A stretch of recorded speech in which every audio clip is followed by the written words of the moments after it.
Sveiki, draugai! Сегодня делюсь с вами любимым рецептом рождественских кучукасов. Ingredientai: 80 gramų aliejaus, 450 gramų miltų, 1 pakelis sausų mielių, žiupsnelis druskos, 300 ml morkų sulčių.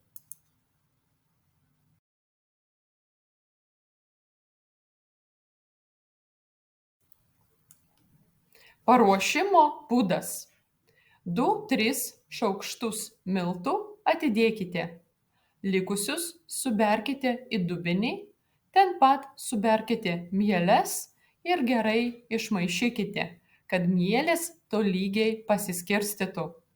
Įberkite žiupsnelį druskos. Supilkite morkų sultis ir aliejų.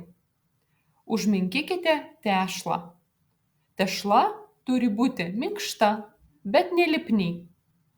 Palikite tešlą kilti maždaug 30 minučių. Skardą išklokite kepimo popieriumi. Ant stalo paberkite miltų. Imkite po gabaliuką tešlos ir kočiokite delnu, kol susidarys plona virvelė.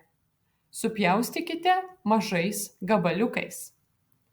Tešlos gabaliukus suberkite į skardą ir palikite kildintis, kol padidės maždaug 2 kartus.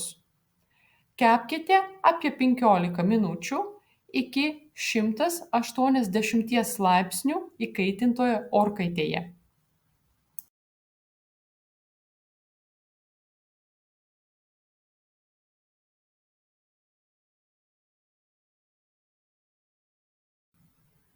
Skanaus ir linksmų švenčių! Tikiuosi, jums patiko шis рецептас. Надеюсь, вам понравился этот рецепт.